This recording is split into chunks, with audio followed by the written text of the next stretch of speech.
Oh! Dude, it's happening.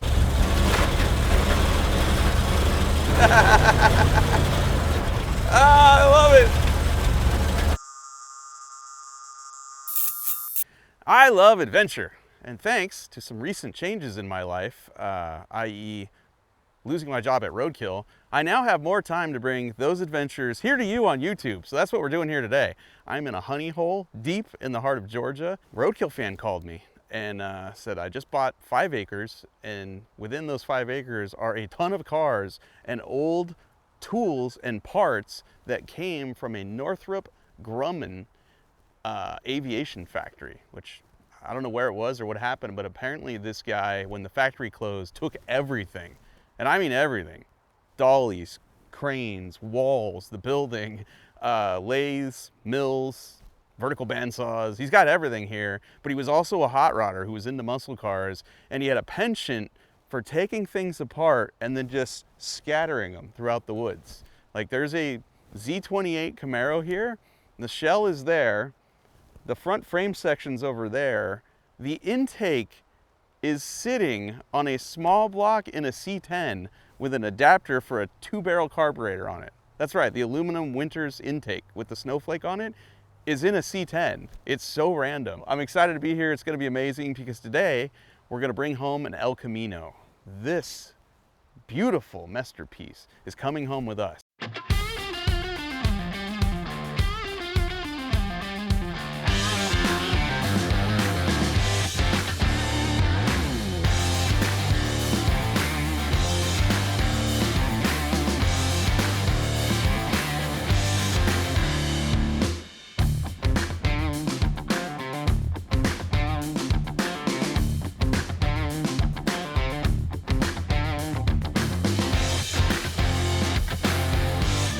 Okay, let's investigate. I don't know anything about the car. I just got here. I just know I love El Caminos, and this one's got crossed flags on the fender, which I don't know, I'm not a student of this stuff, but I've never seen that on an El Camino, so that excites me. I love the old Craigers. I love that it's got a 4-speed. It has something inside I want you to see that scares me, but also something that just makes me all warm and fuzzy inside. Come look at this. All right, so she's rusty, obviously. It's a Georgia car.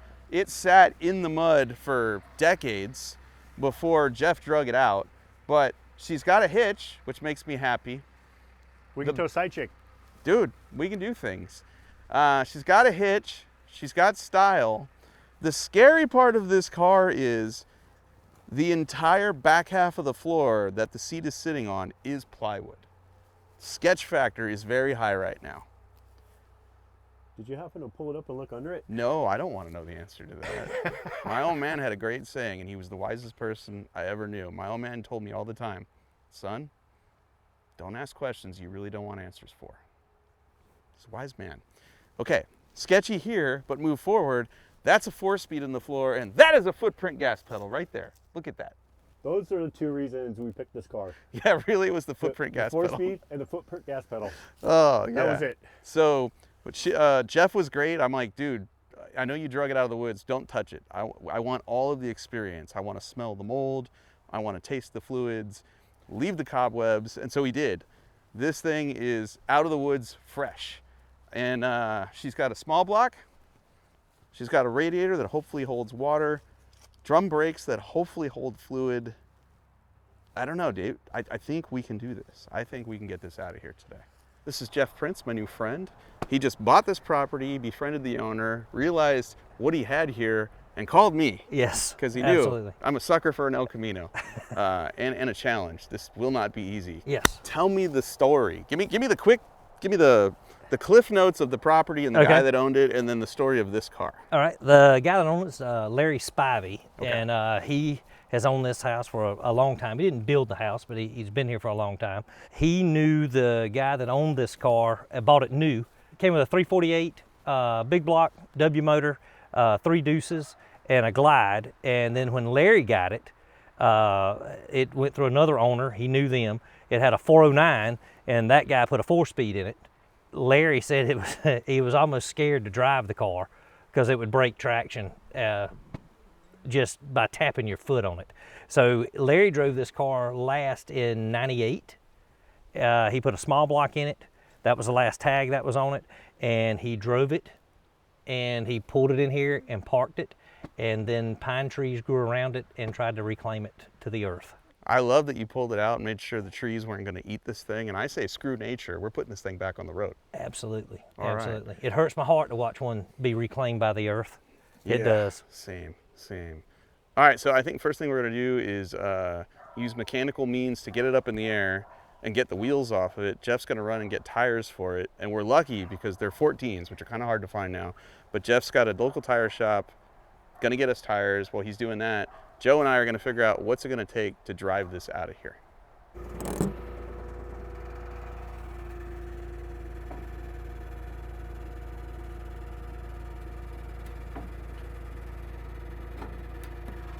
All right. Oh, got the tree. Okay, hold still.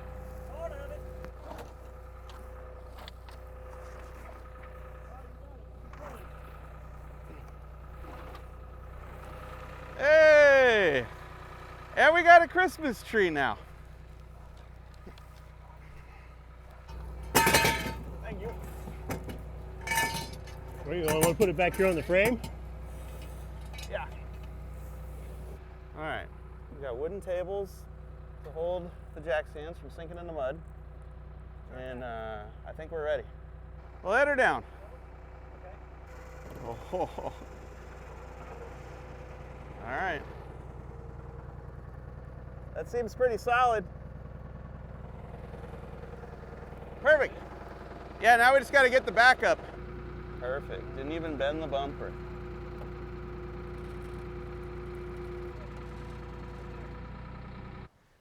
Yeah, I mean, if you're gonna rescue an El Camino deep in the woods of Georgia on a Thursday, and you have the means, get you a New Holland. Best jack stands ever. Look at, you know how they say, you know, steel belted radial tires? There's the actual steel belts coming out of these things. What are we replacing here? It's a radial SR Daytona. Oh, these were cool looking back in the day. They're before my time, but I remember as a kid seeing them in magazines. Does that wheel spin? Yeah, man, spins great. Ah, cool, we don't have to worry about the brakes. Yeah, that's low resistance. Are these TBMs? I mean, there's no drag at all here. I need the gloves because I don't want to get stuck by a rusty steel belt.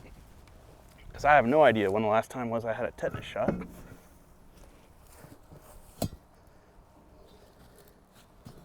Wow. All right. Does the drum spin? Yes, it does. But I can almost guarantee the wheel cylinders are going to explode the first time we step on the brakes because the brake lines are pretty hard. Oh, dude, this has rubber isolators in the springs. Like one of those, actually this has one of those clamp deals to spread the spring apart. Like it's like a caveman lift kit. When your car started sagging, you jack it up, get the coils to spread apart, then stick that piece of steel in there. And when the weight went back down, it would sit on it and it would keep the springs apart. Oh!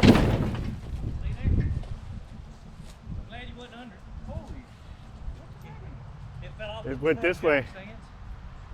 Are you okay? I'm good. I didn't get all the tires off though. What the hell happened? Well, I just walked away for 30 seconds, and then I heard a creak. yeah, there might be a washer floating over there somewhere. I just ran. Wow. I heard, and I took off. The New Holland didn't fall down. It just fell off the jack stand somehow? Yeah. That's weird. Dude. I'm so glad nothing happened to you. Holy crap, dude. I've never had one other than one time with Freiberger fall off like that. When it happened with Freiberger, you need to put a hole in the oil pan. I think we're okay. But dude. Okay, got rid of the jack stands and we just set it on some old wheels.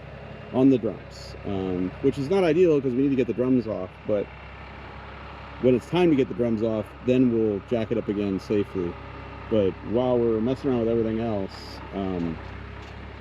those are much safer than the jack stands we had that fell down, and that jack stand is crushed.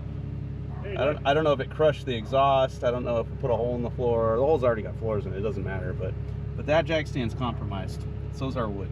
That'll work. Jack stand. Oh, we can floor link this thing now. We got a chassis twig. What did you do to Christine, Joe? Well, Jack stand? I was trying to declothe her. I was trying to take her shoes off, and she wasn't happy about it. That jack stand is compromised. Just a little bit. Look at that. I think it'll still hold, though.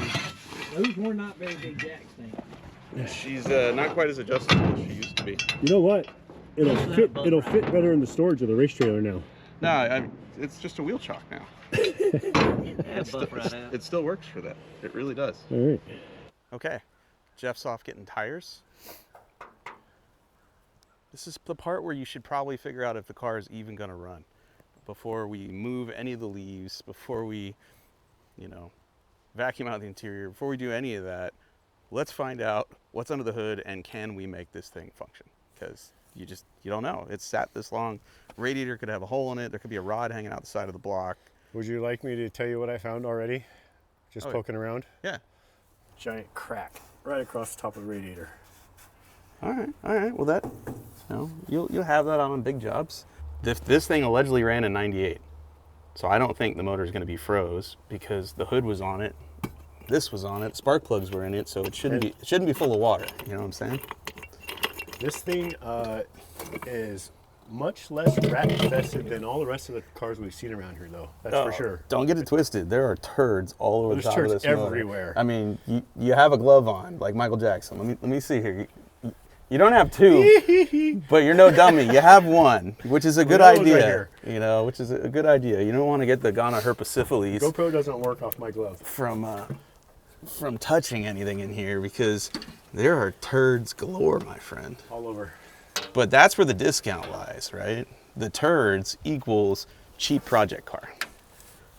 Let's find a way to roll the motor over without the ignition being on, Okay. We could drop a battery in here and disconnect the coil and just see if she turns. We don't want it to fire up because it's going to take a while to get oil pressure. Speaking of oil pressure, is there any oil in it? Here, bring that out in the sun. What do we got here? Yeah. Oh, black gold. Yeah. Is there anything else in it? Yeah, it looks like it's mostly oil. Okay. Great news. Well, dude, let's put a battery in it. I feel like that's not a bad place to start. All right. Fresh battery. Oh, dude, look. Score. Brake fluid. It's even got something in it. Yeah, that might be a sign of Potential problems? yes, maybe. I All don't right, know too many people that carry around a big thing of brake cleaner in their car or brake fluid. You want to go investigate the driver's seat and see if there's a key and...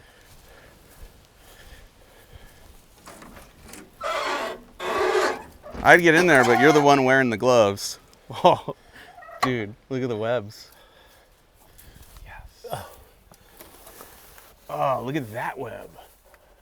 That is some 8-legged artistry right there. Man. Yeah, they're all over the place. Oh, there's a key. Yeah, look at that. No way. Should I try to start? I mean... Return it? It's not on fire yet. Yeah, go for it. Nothing. Oh. Oh. Oh! Oh, no way. No way. Okay, hold on. Do that again. Oh my God. We You even have some saying there's a dash lights. chance. You were saying there's a chance. Okay, all right. All right, great news. Small block cranks over. We're now going to put some gas in that old carburetor and see if she'll make noise. Fuel pump. Fuel pump. Fuel pump. Yeah, caveman pump right there. You want to, It's high volume. I will go turn it over. Okay. You hooked the coil up? I did. Okay. Do me a favor and open the throttle for me. Open the throttle. Oh, that means I got to climb in here. Ah, this is gross. Ah! There's more than one hole in this cap, dude. What? There's only one hole. No, it's coming out of 2 places. I drilled one hole in it. All right, well, there's a lot in there now, so good luck. Okay, ready? Yeah.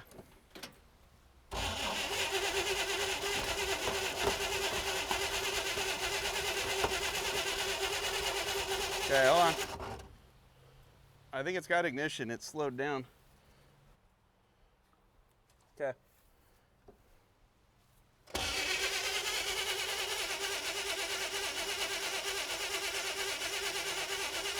Okay. All right, let's check spark. Maybe we don't have it. I thought we did. We have oil pressure now because the oil light on the dash turned off. Nice.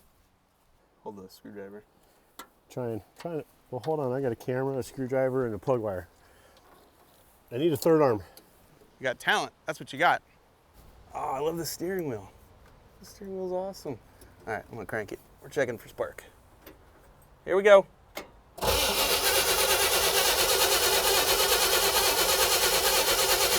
Negative. What's up? No sparky. No spark. All right, now the question is why? Is the ignition circuit not powered? Is the coil junk? Point's no worky. Why don't we have spark? Let me do this. Try it one more time. Okay. Where were you going to? Right here. Okay.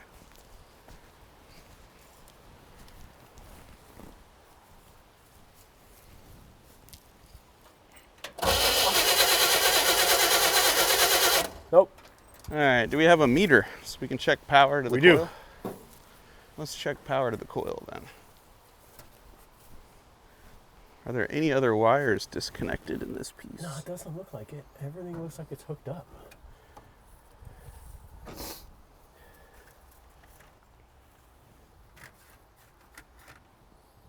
All right, you wanna grab a multimeter and we'll see if the coil's got power? We could just have crappy points in it too. Good, They'd be all corroded after almost 30 years. good. 11 volts. 11. Okay, I think that's what it's supposed to do is knock the voltage down for the points. Nope. Nothing. All right, let's pull the distributor cap and make sure the rotor's turning. So great news, engine cranks over, does not fire though, no spark. We check power at the coil, we have it. We have power into the coil, but no spark coming out of the coil. It's possible the coil's dead or we're overlooking something else, but we're gonna go hunt the junkyard, see if we can find another coil, you know, from an old car that has sat around for 40 years. And maybe that coil will work better than the coil we have. Straight 6. They have coils though. Ours looks way better than that one. Yeah. Not that looks mean anything, you know. We learned that early on in school. Don't Yes. judge a book by its cover. That coil does not look good. Okay, there's an option. There's an option. We could run to our local parts store, like O'Reilly's has them on the shelf. Nice Yeah. MSD blaster. I don't know, this would have Mopar ignition. So there's the ballast resistor, there's the electronic ignition. Oh. But doesn't it have a coil? I don't see it.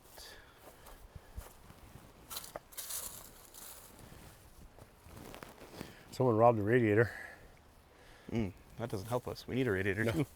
I think our hood hinges are stuck. Yeah. Here we go.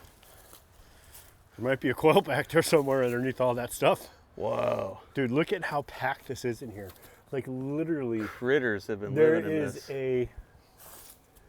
it's packed all the way from the frame up to the valve covers, beyond the valve covers. That is wild. Yeah, this There's is, a coil in there if you want to try and dig it out.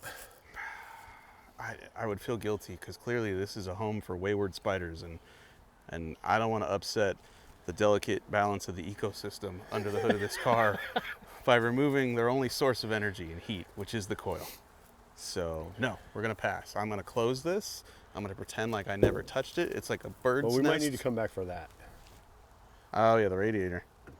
Yeah, we might need you. This one's not cracked here. Hopefully it's not cracked anywhere else. Oh, dude. The C10 with the Z28 intake and the weird adapter in the 2-barrel. Did he say that runs? I don't know. Let's go find out. Nice Plymouth. This thing's actually pretty straight. Yeah, this thing's got potential. For a Georgia car, that's not bad. Probably doesn't have floors in it. You know, it's got the factory installed optional rust, but it's not bad from the outside. I like the dune buggy. I like the dune buggy a lot. This truck would rule if somebody hadn't put a disco sunroof in it. Yeah, it's a patch panel. Oh, HEI. That's an easy fix. On that trailer, first gen Camaro Z28, according to the seller. And this is the aluminum Winters snowflake intake off the motor from that car with a homemade adapter for this carburetor for the two-barrel. So wild. Why would you do that? I don't know, dude. But the intake for that car is here, and the front clip, the suspension is over there, and the sheet metal is over here. Like, you could put together a Z28 if you were so inclined. By the way, everything here is for sale. In the description of this video, I'll put contact info for Jeff because he's clearing all this stuff out, and the prices are pretty good. Gotta be honest. He's not here. I don't want to just jack his HEI. No. I'd feel bad. So we'll close this. Look, there's another motor and trans right here. I didn't even notice this. I There's just saw a tranny sticking out. I'm like, there's a cylinder head sitting here too. Yeah. There's a ton of flathead stuff. If anybody wants some old Ford flathead stuff, Yep. there's a bunch of it here. Yep. Tractors. If you need a lawnmower, there's a ton of lawnmowers here. He's got every brand, every manufacturer, probably every year. Wonder what this is. Is there a coil on this?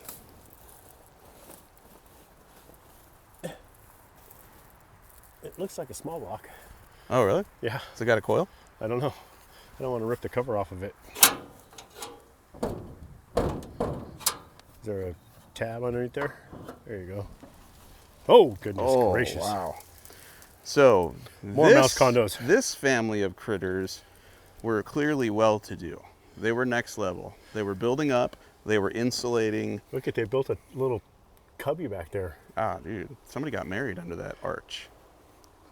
Two little rodents had a celebration. I partially see a distributor back there, and I'm not going to disturb that. Yep. Well, again, ecosystem. More and more, I'm thinking we might need to run to O'Reilly's. Yeah. I mean, we should get some plug wires anyways, maybe a new set of plugs. Those plug wires looked great. They really did. They didn't crack when I pulled it. Yeah, that's what I mean. So- They didn't turn to dust in your hands. No. Yeah, so this one he had all blasted, put on a trailer, and never did nothing. Like, nothing around here has been completed. Well, this is the Z28. Plenty of riding lawnmowers if you need one. There's an airplane chassis. Yeah, there's airplane wings here. Here's how you fly. With chains and cables. If you can ride a bike, you can fly an airplane. Sure. That's what that means. Sure. Dude, this is the J.C. Whitney do-it-yourself version of the plane. Somebody built this at home. Well, That's what I'm telling myself, so that when I get on a modern plane, I don't think it looks like this underneath the shiny paint, you know? well, while we wait for a coil, let's go over here and see how Mike's doing pulling this radiator out of this one. I don't see any giant cracks on the top. That's a bonus. Yeah, there's not a bunch of green lines going down, so this might work. I forgot a wrench, though, to get the transmission cooler lines off. All right, what size you need? But other than that, I think it's ready to go. This looks like 9/16, I think. All right, we'll go get you one. Here's, I got you a bigger screwdriver. And there's actually coolant coming out of it. Oh, that's a good sign. Yeah, so if anyone else needs an El Camino, this one has hope as well. It's cherry. You know, as soon as you vacuum out the avalanche of stuff that's in here. Dude, that is not a condo. That is like a full-blown community. Oh, yeah, that's the projects right there. Yeah. Ooh. They are literally in the hood. You know, if we were on actual television, we couldn't use that because we know you're a very discerning audience and you understand humor. We'll leave that in. That's not getting Joe canceled. Victory, I have you now! Look at that. Freed it. And it's actually in pretty darn good shape. Like, I don't think there's any major issues with this deal. So, yeah, I think this saves our bacon. Joe's over there putting a new coil in. I'll deliver the radiator, and maybe we'll hear some actual noise here real soon. It's out. Oh yeah. Ah, see? It's in great shape. You can't have that. Mounts are no good. Totally rebuildable. Yeah. Let's put the other one in. Spit shine the donor one. Hooey.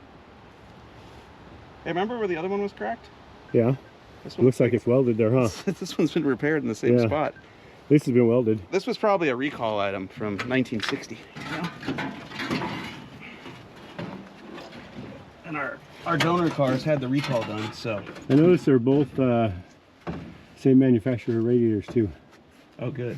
That means it's gonna bolt right in. Yeah, of course. I definitely have ants crawling up my leg. Definitely. Okay. I, for once, have ants in my pants. It's a real thing. Oh my God. Okay.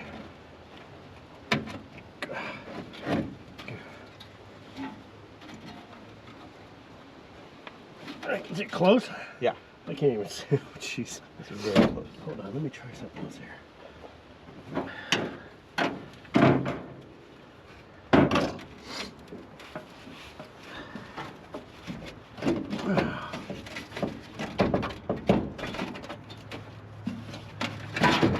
There we go. There's a hole right here.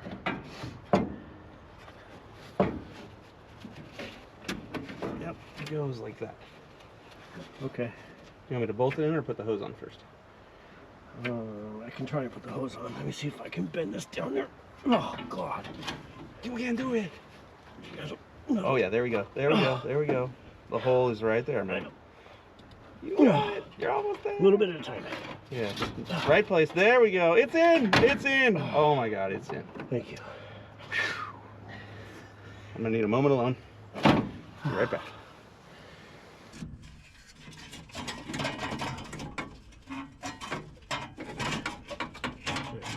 Oh, my shroud's stuck.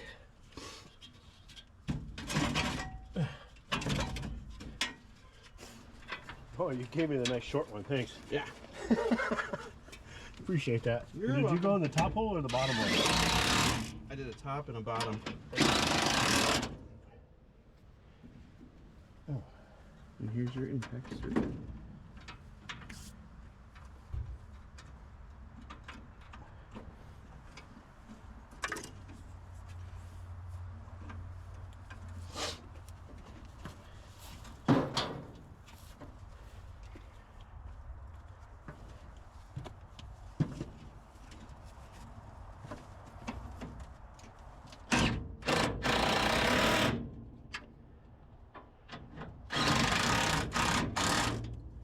Boom. Replacement radiator's in. New coil is in. Points are cleaned. You get gasoline. We have gasoline in a squirt bottle, but we have gasoline. Now let's see if it runs. Yep.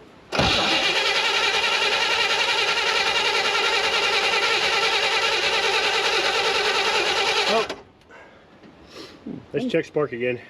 Yeah, it doesn't sound like it's trying to, but let's give it a shot.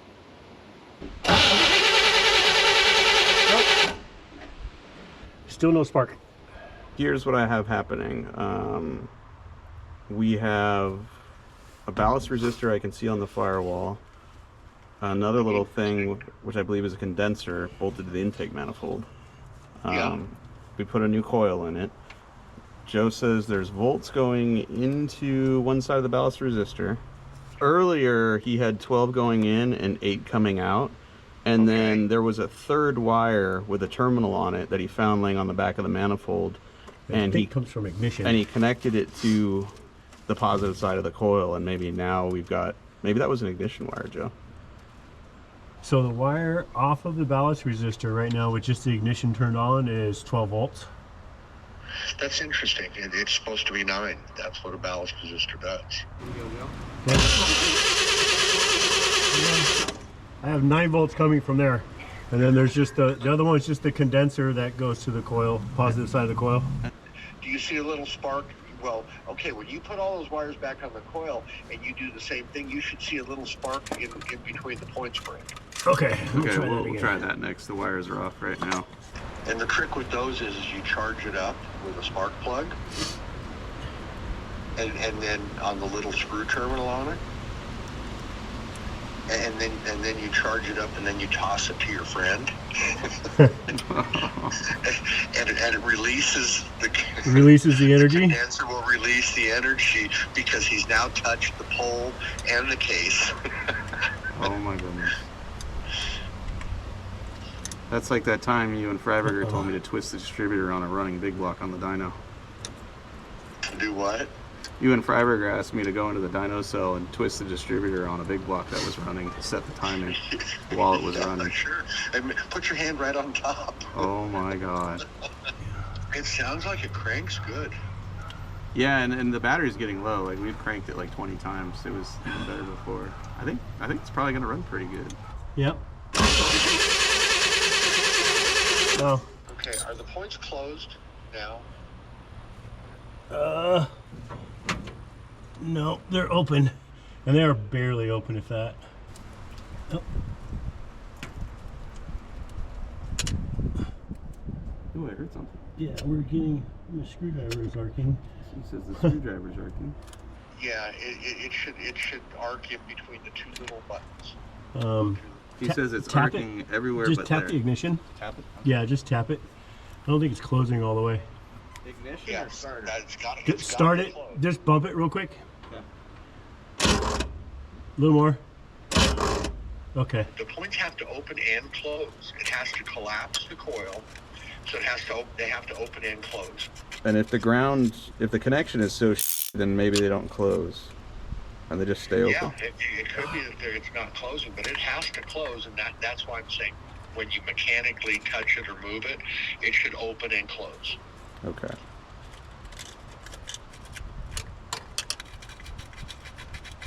All right. Joe's putting the cap back on. Let's try this again to recap.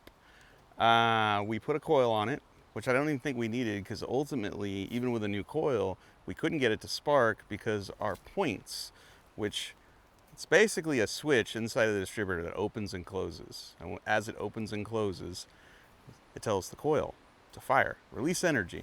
And ours was opening maybe, but not all the way closing, and there was no little spark jumping the gap inside the distributor for the points. And the moment Joe Cole went in there and sanded it and got the corrosion off of it, now we got a little tiny spark in there. We got a spark coming out of our coil. I think now if we pour some gas in this thing, it roars to life. Let's find out. Let's hope so. Yes, I'll work that, and I'll work the switch.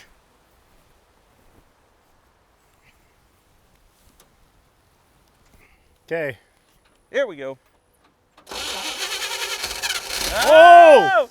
Dude, it's happening. Hold It's on. happening. It's happening.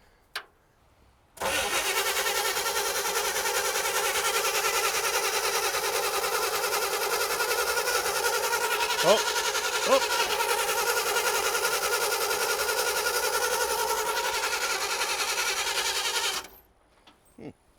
It fired for a minute. Maybe it's flooded. But it did make noise. Very briefly, it made noise, which means there's a chance, there's potential. There's hope. Yes. Wow. Okay. Let's rig up a fuel system then, because squirting gas into it is just a temporary solution to our ultimate goal, which is driving out of here. Okay. The question is, do we tempt fate and put it in the tank, or do we just rig up our external racing? Here's the question. Let's crack the fuel line here, okay, and see if we're actually getting any fuel coming out of it.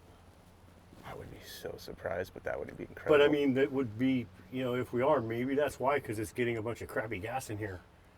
Oh. Yeah, okay. There's a question. Yeah. The year's 1998. MC Hammer drops another album. Doesn't do real well because it's 1998. Lots of things are happening. Clinton's in office, maybe? I don't know. Could have been a Bush by then. Does gas from that era, post-Nirvana, does that gas last from 1998 till now in this tank? Or does it evaporate? Does it turn to dust? Do all the fuel lines corrode? What's this rubber line feel like going to the fuel pump? Oh, it is hard as a It's hard. rock. That is a hair metal fuel line right there. Yeah, it's hard. Hard rock. Everything else going back is, You know, should is be, the diaphragm in that pump any good? Does it even pump? I mean, there's so many things here that can absolutely go wrong where it doesn't work. But I do like your idea of like, what if it's pumping crap gas in there and that's why it's no longer running? Or we flooded it. I mean, we put. I put a poured lot more of gas in it and it seemed to like speed up. Does it still have spark? I would think so. Let's pull one off and make sure. Because what if the points were clean enough for that one time, but not enough to keep going?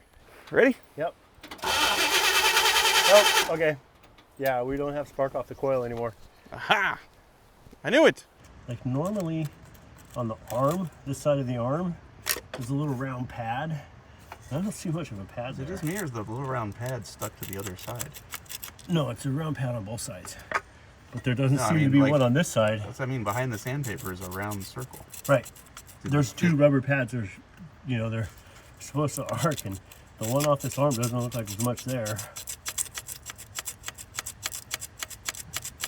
Have you sanded both the arm and the plate behind it? Yeah, that's why this was the first one I sanded. Was I went backwards with the sandpaper? Okay. Flip it, turn it around this way. Now let's see. 'Cause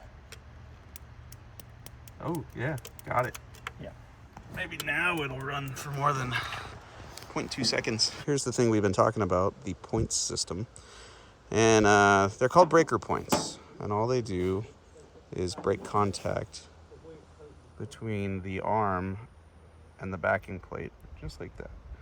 And this happens every time the distributor rotates and the collar of the distributor, the shaft, has bumps on it, kind of like a camshaft, and every time it bumps it and moves this away, there's a little arc between these two parts, and that's basically what tells the ignition coil to fire, like this. Doot, doot, doot, doot, doot, doot, doot. And the gap between those two pieces of metal needs to be somewhere around 15, 17 thousandths of an inch. Back in the day, guys would tell you to use a matchbook cover to set the points. If you didn't have feeler gauges, the adjustment is right here on this screw. As you thread it in and out, it moves this plate in and out. You can see it's slotted right here. And so our points, the arm and the backing plate, were very corroded. And so right now we just replaced it with a brand new set, and we just need to set the gap. And if you had a dwell meter, that's the best way to do it. We don't have a dwell meter, so we're just eyeballing it because we also don't have feeler gauge or a matchbook cover. So we're gonna eyeball it, get it working, then fire this thing up. Okay, go.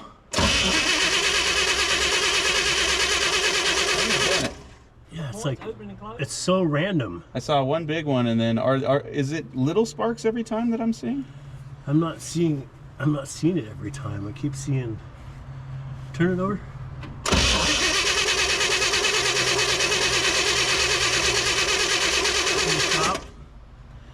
Yeah, I don't know if it's.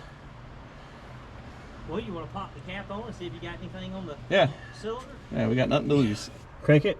Yeah, okay, we got spark. All right, pro tip, everybody.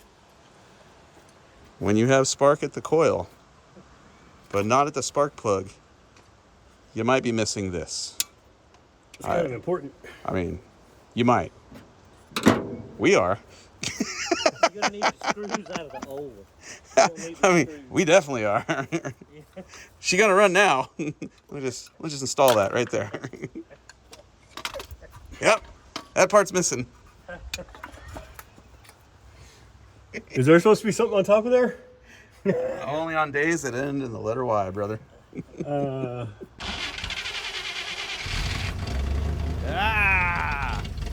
It's working! It is working! Woo!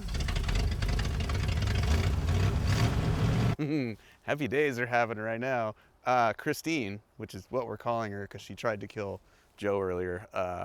Christine just made noise for a solid 9.5 seconds, which is probably 7 seconds longer than the Rotson ever made noise for me. And so, because it makes noise, we're gonna continue on, even though it's getting dark. Here's what we haven't checked yet. We have not put fluid in our replacement radiator, which has been repaired, to find out does that work. We have not popped the cap on the master cylinder, which is the single pot of death We call it that because it's one reservoir for the front and rear brakes. If you lose any corner of the car, you lose all the brakes. We need to pop that cap and see if there's fluid in there. If there's fluid in there, we'll push on the pedal, and that gives us hope. But really, Joe, right now, it's getting dark. Let's just try the headlight switch. If the headlights work, then we keep going into the dark. If they don't work, we might be getting a hotel tonight. Okay, you're screwed. They work. And look, they have those really cool like wink things on them, or like, you know, that 60s headlights already sucked. We've made them 200% worse by adding 4 half-moon pieces of sheet metal. So given that we have lights, it doesn't really matter that it's getting dark, except we won't be able to see the spiders that are trying to kill us. So let's pull the top off the single pot of death master cylinder brake system and see if there's fluid in there. I want to see fluid before we try to push on that pedal. If there's fluid, we'll push on the pedal. If there's not fluid, well, we'll probably start drinking. I guess now's when we find out What? Whether we're going anywhere tonight?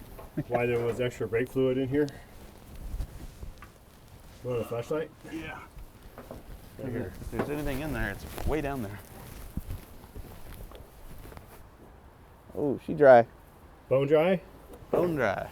So at a minimum, we're bleeding brakes. Let me try the pedal. Come on, pedal. Oh, no. What's it? Frozen? It is frozen. So we need a new master. We need a master. Okay. All right. All right, well then, So with that being said, here's the thing. We'll make a list. We need a master. We know we got to bleed the brakes. We might as well change all the wheel cylinders and the rubber lines so that we don't die on the way home.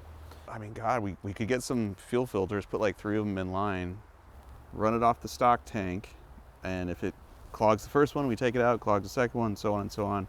We should get a new fuel pump because I guarantee the diaphragm in that one is junk. But we'll come back. Now we know it runs. We know there's potential. We just need the pieces. We don't have any pieces. If we had pieces and it wasn't, you know, dark on Thursday, oh, dark 30 in the middle of the woods. we could stay here. But I like our chances, Me too. especially now that I hear it run. It sounds great. All right, let's make a list. All right. Master cylinder.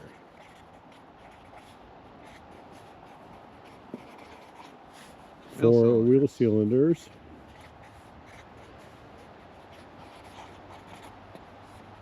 Spark plugs. Yes.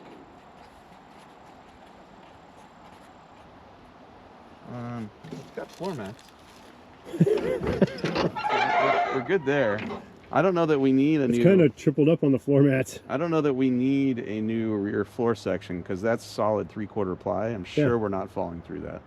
I'm curious. Have you found out, like, do we know the exact year of this? Wiper blade. Oh yeah, because we're gonna need those. Georgia. 'Cause I'm sure they work. The headlights work. Why wouldn't the wipers? Oh, dude, you know what we have to go past on our way home? Huh? Summit Racing. Oh yeah, You know who's gonna have everything we need? Summit. Summit Racing. Okay. All right. So let's go to Summit Racing, get parts. We'll come back. Stellar first day. We heard the motor run, got ourselves another radiator, discovered our brakes are completely frozen up and dry, but a lot of potential for fun. And we have a list, and the car has a name. Say hello to Miss Christine. You have to use the full name. You can't just call her Christine. Because Christine tries to kill people. I feel like if at least you say Miss Christine, you know, she'll respect that. Maybe she won't kill you later during the first test drive. It is day 2, and we have a list. We need to do the master cylinder for sure. Wheel cylinders are kind of optional. If they haven't already dry rotted and exploded the first time we push the brake pedal, then we'll chance it. We'll just drive home. And then we should probably put spark plugs in it, maybe. I don't know. Wiper blades, obviously optional. The other big thing is the fuel system. I don't know what the inside of the gas tank looks like, and there's 2 things we can do there. We can put 3 fuel filters in line, put fuel in the tank, and see if the stock fuel pump still works. And then if it's rusty inside, it'll just clog those fuel filters as we drive. Or we just bypass the whole system and I have a 5-gallon gas can and a little 12-volt electric fuel pump that we could plumb directly to the carburetor and just not worry about any of it. And then, you know, you're limited to a 5-gallon range, which is probably 30-ish miles, maybe 35 miles of range. Not bad, I can live with that either. So we'll make a game time decision on the fuel system. In the meantime, we'll replace the master cylinder and just make sure the brakes work, because we kind of need that. Before we do any of that though, we need to clean the car a little bit. In order to get the master cylinder off the firewall, someone named Joe has to go into the dashboard and disconnect it from the brake pedal. Whoa, it is nasty in there. I'm talking rat turds, spiders, lots of things that want to kill Joe for whatever he did in a past life. I don't know, I'm not gonna judge. But I brought a cordless vacuum. We're gonna clean before we actually start wrenching. Thanks. You're welcome. We're a team, Joe. We're a team. My side of the team will be in the engine compartment. I'm vacuuming nice that. and clean. I'm vacuuming that too. Nice and clean. Joe's work area. Yeah. Oh, God help me. Look at all the creeping death in there. Oh my God. Like somewhere in here is a Metallica song, for sure. Just focus on the footprint gas pedal. There's rat turds right there. There's empty beer cans in here.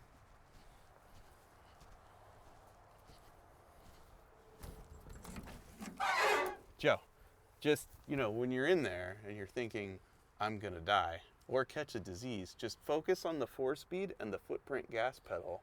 Yeah. Those will give you motivation to continue digging through the turds. Okay. Jesus. You know, there is literally 4 mats covering a hole in the floor. 2, 3, 4 floor mats. That's because there's. I don't think there's any floor. It's all wood. Look, there's a piece of plywood right there. Yeah. Like I wouldn't disturb the integrity of the floor mats. They're probably holding the whole car together. Yeah. They're pretty much stuck together, so I'm not going to pull them apart. Hopes and dreams are holding this seat into this car. At least that side looks better over there. We can't crash because the only thing holding this car together are hopes and dreams. Yeah. We're good.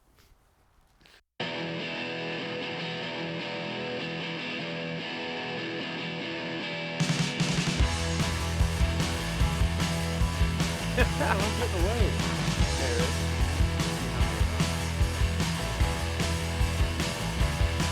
No, they're all hiding here. Oh, okay. Well, I'm gonna you have fun. Thanks, buddy.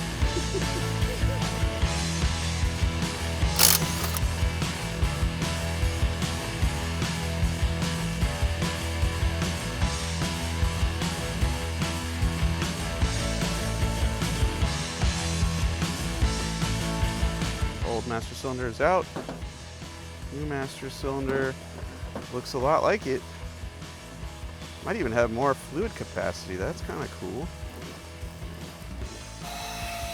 This is just some of the crap that's come out of this car already.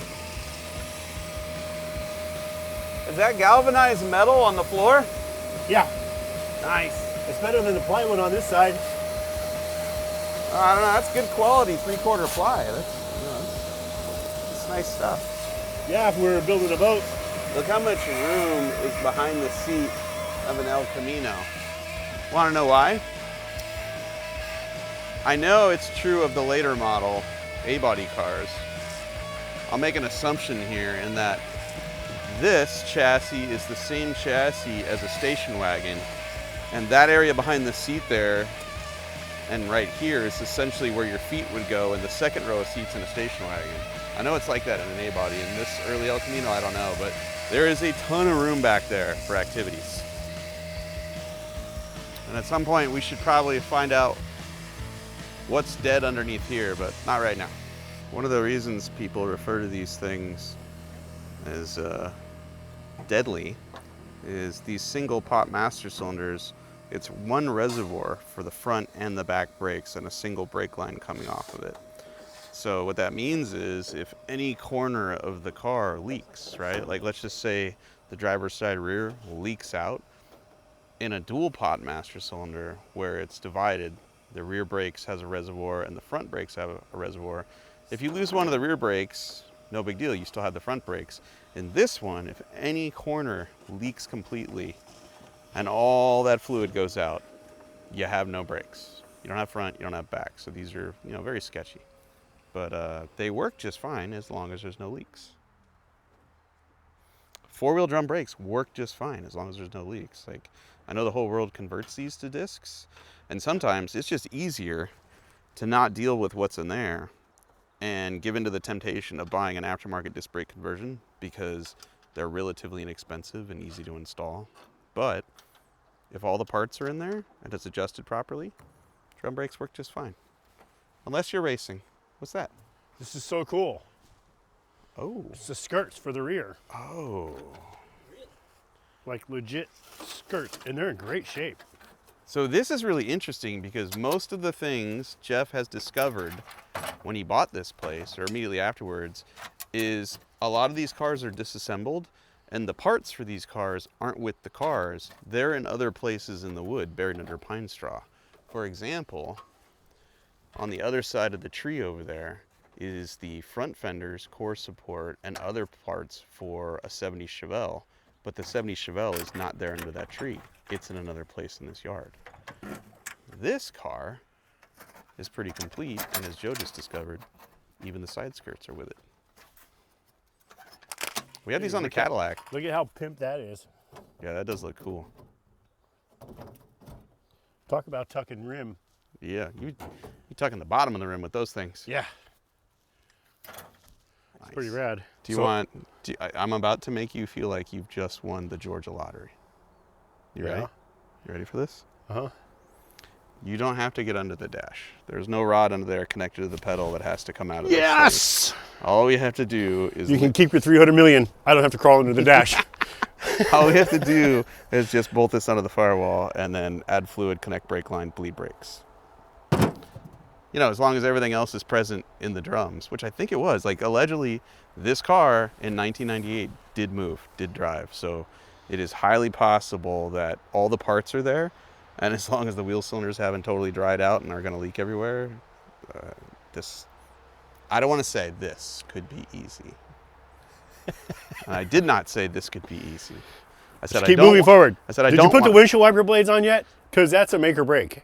Oh, no, I haven't. Did you actually buy those? We have them. Jeff bought them. Oh my God. Jeff's restoring this car. You ever met a guy who sold you a car and was like, "Can I help put it back together?" That's how bad he wants it out of here. Yeah. He's like, "Let me buy some wiper blades. Let me get you on your way, boys."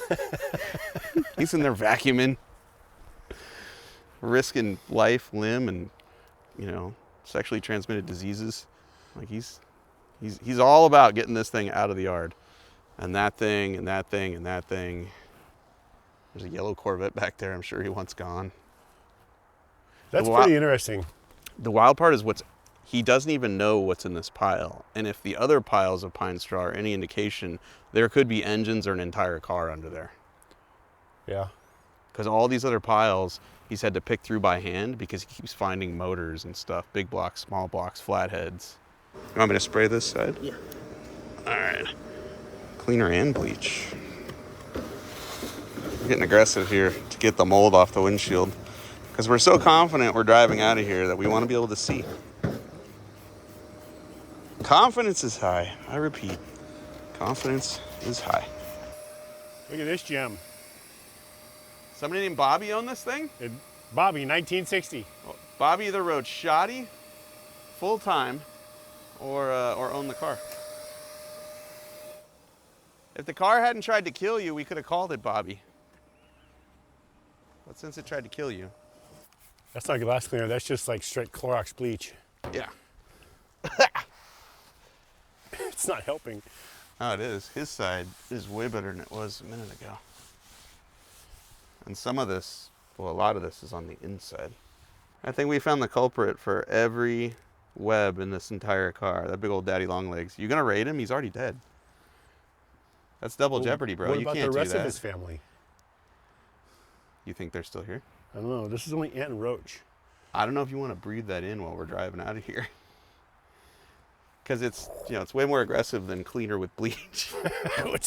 You're doing the outside of the window, and I can smell that on the inside. Oh, I sprayed the inside too. Huh. Yeah. Well, that rod is pretty rusted, so I don't know how well that's going to slide on that boot anyways. Yeah. I sanded it. Oh, you did? Yeah. I got most of the rest off. There we go. All right, let off, Jet. Okay. All right, we're good. Where's the nuts? Here, I'll get them for you. These nuts? These nuts. Max, you ready to bleed brakes? Uh-huh. Let's go, dude. Here, you're in charge of keeping the master cylinder full. What do you say? No? Oh, you want to play fetch. That's what you want to play. Okay. I got you, Max. Ready?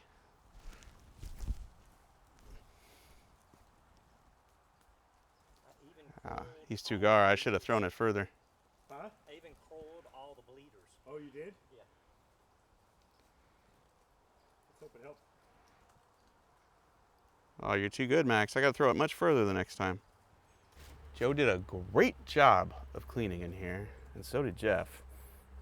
I still don't trust it. I see rat turds, so yeah, that's disgusting. I'm gonna throw this. Put a little barrier between me and history. Oh boy. Look at that. This is the 5-minute interior restoration job. I'm a big fan of it. It works well. Open. Open? Open. Open. Still nothing. When you pump it, does it get any harder or no? No. He said No? Go ahead and open it. It's all one system, so if the backs are leaking, the fronts will never get pressure. Right. All right, here's a little update for you guys. We tried to be lazy and just fill our new master cylinder with fluid and bleed the brakes. And so far, the right rear brake line has broken off the wheel cylinder. The bleeder screws on the rear wheel cylinders will not loosen up. We got the right front to bleed, but the left front, if you open the bleeder screw all the way up, nothing happens. All the rubber lines are rock hard, so I'm gonna guess these are probably unhappy and need to be replaced. So right now what we're gonna do is pull the front drums off and replace the wheel cylinders and the brake line hoses. And Max is here to help. Because you know how I know, Max? You didn't bring your ball. If you had the ball, Go get your ball. then I'd know you were just here to play. But because you don't have the ball, you're ready to work. The good thing is we have fluid at the hard line to the soft line. I can feel the shoes stuck on these. We might get it off, but it's... Hold on a second. Let me get at this. If you bump it on that, how am I turning that? It's really loose. It's almost there. Now. There, it's coming. Whoops. Yay. Just a little bit of dirt packed in there. We were good to make it home with those. Yeah. Man, those things are new. All right, we need shoes. I've never seen... Actually, I think I might have found some up there at the house, too. I've never seen shoes do that before. It's like gum. Look at that. Look at that, Joe. That's what the interior was like. Woo. Even if we had bled it, we probably would have died on the way home. Wow. Okay. Yeah, they're just disintegrating. They're just soft. They've been soaking in the water. This and is the probably all grass fresh and- asbestos Yeah. that we're just going to Just play with. snort that. That's $20 if you chew on it. 25, you got to do. Wow. I've never Look seen... at that, just peel right off. That's wild. I've never seen linings come off brakes like that. This is why people build pro touring cars, right here. Dang. Wait, isn't that what we're building? That part, Yeah, this is a pro. that part's gonna be unfortunate. It's all right. We'll have 4 other ones that'll work perfectly fine. Ooh, look what I found. Spark plug wire I think separator. it fell off when we were messing with the points and the cap and stuff. All right, well, it's beyond wheel cylinders. We now need a complete brake rebuild kit. We should jump on the phone and grab lunch. Okay. To be continued. While we were gone, Jeff blew apart the front brakes and put the wheel cylinders in, which is huge. And so once we have new brake shoes, we can put those on, put the front brakes back together. And then we're probably going to ignore the rear brakes completely because we don't have the parts to fix it. So in the meantime, what we're going to do is go through the fuel system and try to make this run off the stock gas tank if possible. Fuel system. A lot of things can go wrong with this. It has steel lines, front to back, a piece of rubber between the fuel pump and this line going to the carburetor here, and then a piece of rubber fuel line back there connecting the sending unit and pickup from the top of the tank down to the steel line running on the frame. These rust. I don't know that ours are rusty, but we're just going to see if it's clogged. Nope, this is fine. Okay, so right now, portable air compressor in a nozzle going into the rubber line on the chassis side that goes all the way to the back of the car. And Joe's under the car in the back there, making sure that stuff comes out that's mostly air and not rust. All right. All right, Joe. What happened, Joe? Go again? You okay, Joe? Yeah. Go ahead. Do it again. Yep.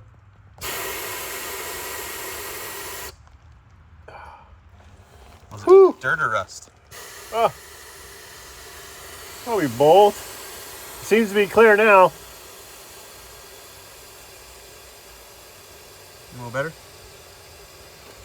Is my face red? Is the stuff on the tarp what came out? Yeah. Nice. Okay. I think we're good. So I'm going to do this from the steel line. It's going to come up, and then I made this line, and it'll loop right here. The sun is starting to get low in the sky on day 2 of this rescue.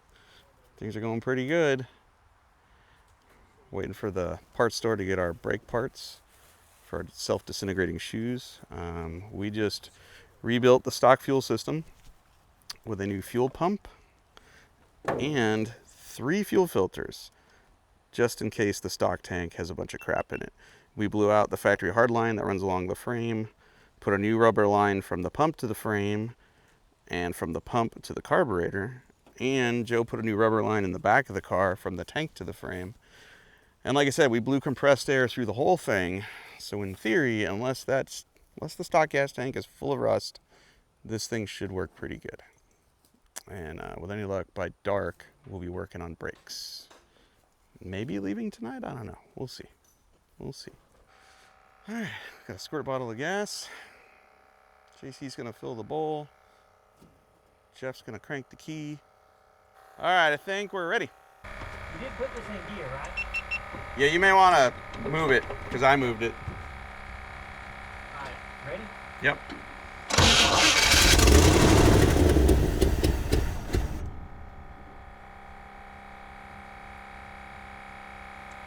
Go ahead. Yeah, we got fuel. We got dirty that is.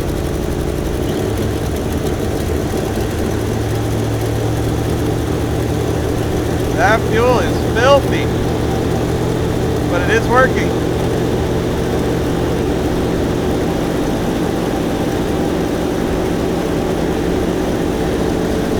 Hey, it's alive. It's running by itself. Yeah. Dude.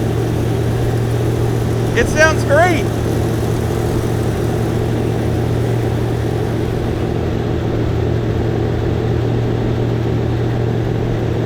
Hey, I think you're in first.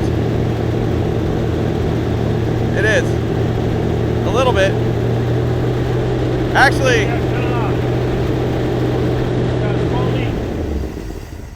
Was it moving, Mike? dude, it doesn't smoke much and it sounds great. Yeah. And the smoke is probably all the crap that's in the exhaust system. Yeah. Yeah, just Yeah, it surprised it didn't blow it was rats moving a out. little bit.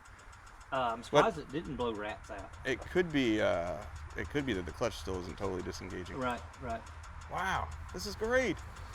Yeah. All we need now are brakes. Just got back from the parts store. I got some new brake shoes.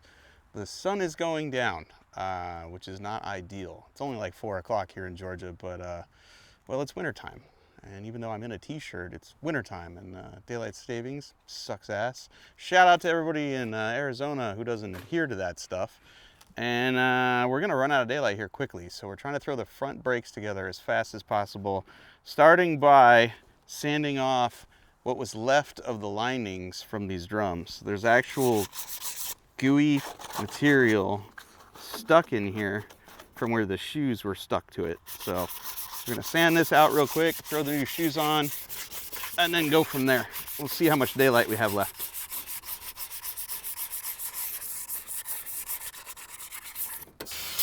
Like new.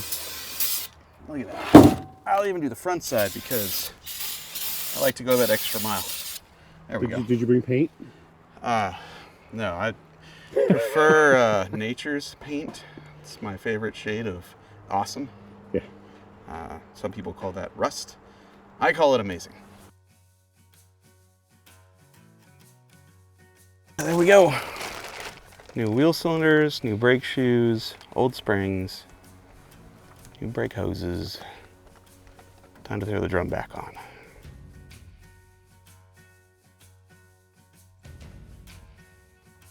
We got a new fuel system, we got a running motor.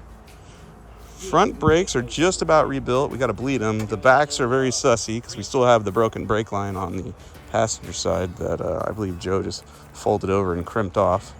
But to be honest, no fluid was really coming out back here anyway. So our goal now is to get it running with just the front brakes for a test drive. Joe's got his side back together, so we can now bleed the front brakes, which is super exciting. Our alternator wasn't charging, so Jeff kindly donated his one-wire chrome super show jobby there for us. Man, I gotta say, this thing sounds good when it's running, so I don't know. I think she was a runner back in the day. At the very least, she liked to party. I don't know if she ran from the law or not, but Christine definitely liked to party back in the day, I can tell. You don't get a footprint gas pedal with your 4-speed small block Elco unless you're ready to get down with your bad self. We haven't even gone treasure hunting back here yet. Oh man, it's a big moment. Right now, we're ready to put the front wheels on the ground. Then we'll lift the back up, put the back wheels on, put her on the ground, and then I think there'll be just enough daylight left today to try to drive this thing out of here.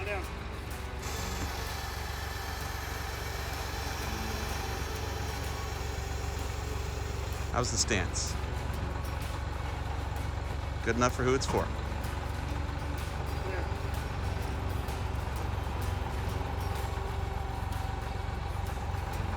It's almost back on the ground. Dude, I'm telling you. And the brake system is 50% better than it was yesterday.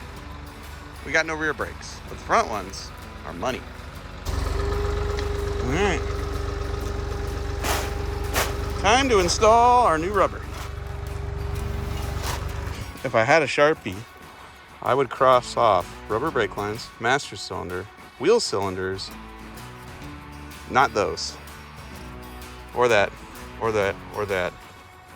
But I'd cross a lot of these things off up here, Christine. Yeah. The key to happiness is to add a bunch of things here that are easy to cross off, like pooping. I did that today. I could have crossed that off first thing this morning. And the more things you cross off that don't require any effort on your part, the happier you'll be.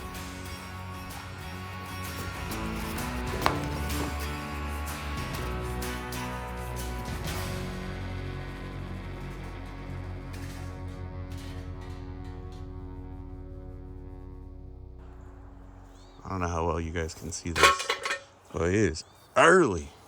Yeah. And we are here early because I really do have to be home today. It is the day before Thanksgiving. My wife loves to throw a party at our house called Friendsgiving for all our friends and family and neighbors. And I kind of need to be there for that. So we got here extra early so that we could go for our first test drive. We already know there's issues with this thing. Like, we already know the alternator is charging at like 23 or 30 volts. I don't know. So we're gonna have to deal with that on the way home. we don't have rear brakes, and the car hasn't moved 6 inches yet. And we have to climb up out of this wooded area, past the house full of awesome junk, and then onto the road. And it's rained in the last few days, so I don't know how well that's going to go. So right now we're going to mount cameras to the car and try to get out of here as soon as daybreak happens. And yeah, that's my breath. It's a little chilly today. Let's do this. It's going to be a good day. Today is our first official test drive. I'm going to put the air cleaner lid back on, because why not? We're going to wipe out the bed of the truck, because I don't want to be that guy throwing that all over the highway. We're going to throw some gas in it, and then we're going to attempt to drive. That'll be fine. I'm going to attempt to drive out of this gully, I guess you'd call it. It's not that gnarly. The problem is it's rained. So we're in Georgia clay and grass, which is very soft. We're going to attempt to drive out of here. When Jeff bought this property, it came with a house, and the house is something special because, for example, in the laundry room is the gauge cluster for a first-gen Camaro, you know, the console gauges. There's a DZ302 block in the bedroom downstairs. There are parts everywhere, machinist parts. There's just bundles of dial calipers. There's stuff everywhere. And obviously we're not taking it with us, but it's fun to look at. So we'll look at that before we leave. And then we're gonna head to a parts store first thing, because our Artnator definitely left the chat. She's no good. But it's chrome. Chrome won't get you home. Literally, it will not. All right, so hook up our ground here.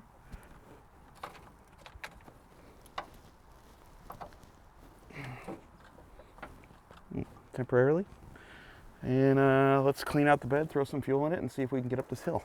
He's got 3 T-top Trans Am cars. What? Sitting over there at the property with square bodies.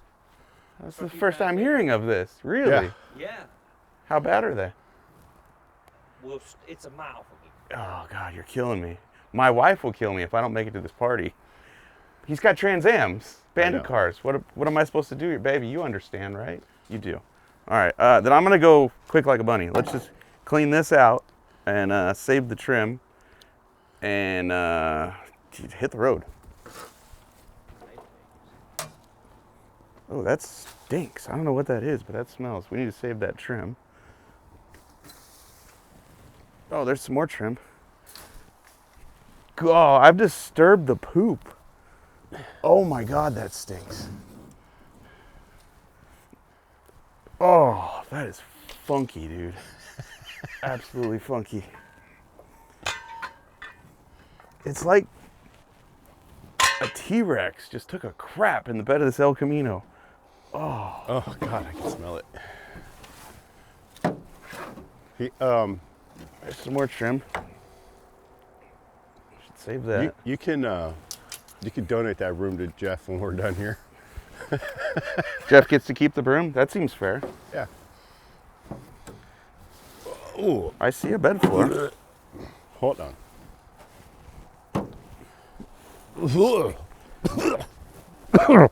Oh my God, that's horrible.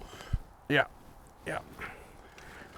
You're gonna want to get closer though, you know, to get the I'm not. I'm trying to Get get the away full- from the wind. God, that stinks. Oh my God, dude. It's so crappy. Oh, I'm not touching this with anything but Jeff's new broom.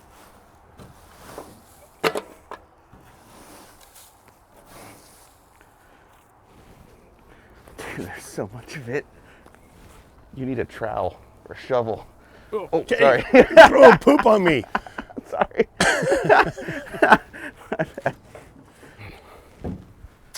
Will it close?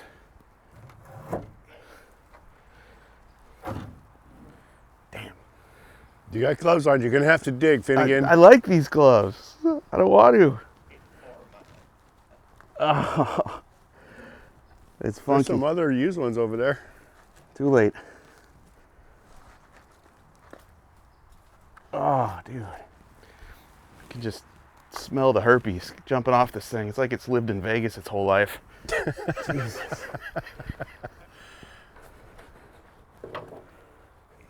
Oh, we're rolling. We're rolling. Can you throw it in gear? It's finally got round tires. It's like, all right, let's go. Yeah. All right. Now see, that is a cool looking rear end of a That car. is a great looking ass. Man. Here we go. First drive, which happens to be out of the gully here. Wish me luck. Jeff is manning the camera. If you have to buy a used vehicle from anyone on the planet, you get it from Jeff Prince, because not only will he man the camera after he sells you the car, but he'll run around and get parts and help you install them. It's wild. And I'll put Jeff's contact info in the description of this video, because his intention is to get rid of everything here, which is cars, trucks, old ones, later model ones, flathead Fords. I mean, machinist tools. He has everything here, and you can have a shot at all of it. Wish me luck.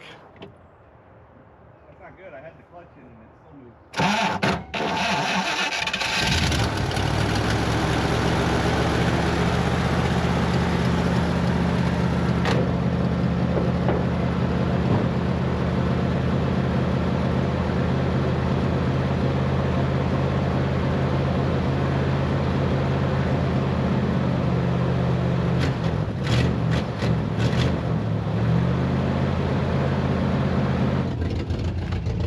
Going? Got no clutch. Uh-oh. Doesn't want to go into any gear. Sometimes they can get stuck, you know, but so far Usually they won't move if they stick to the... it doesn't want to go. I can't get it in any gear. The shifter linkage is a little gummy, but it does feel like it's connected. Maybe this is why this car wasn't moving since '98. Hey, Mike, why don't you cut it off, see if you can get it in gear, and see if it'll crank in gear. Well, we know it'll do that because it did it once Right, already. Okay, right, there we right. go. We're in first. All right, Ready? let's go. Don't have enough in the starter. We're on a heel. No, we'd have to I could push you with the skid steer. push it with the skid steer. It'll be running, and then I can take off. Yeah, and then you should be able to but slip that it. bumper's really nice. I don't want to screw that bumper. I'll get a tire. Okay. I'll get a tire. All right. Let's try that.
Battery's toast, it won't start.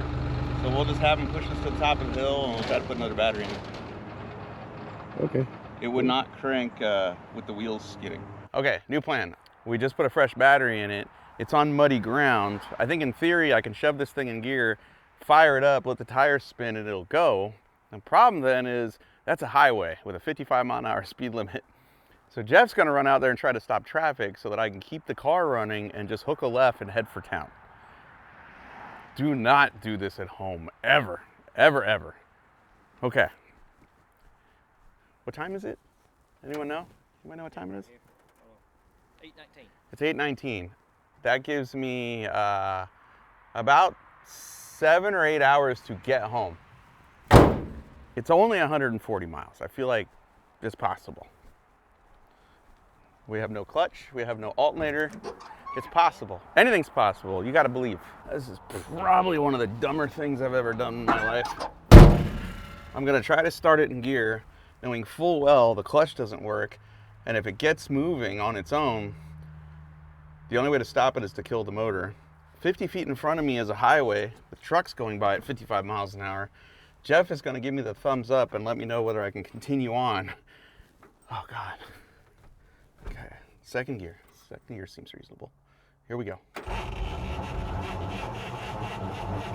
on, baby. I don't think that's going to work. I don't know if that starter's got enough in it to do that. I mean, to its credit, it did move it. I'll try first gear. That was second gear. Here we go.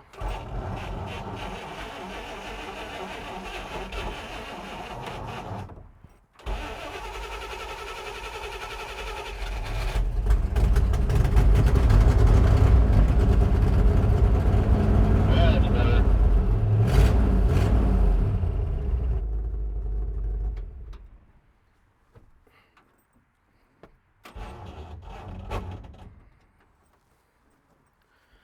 Nah, that's gonna break the teeth off the starter.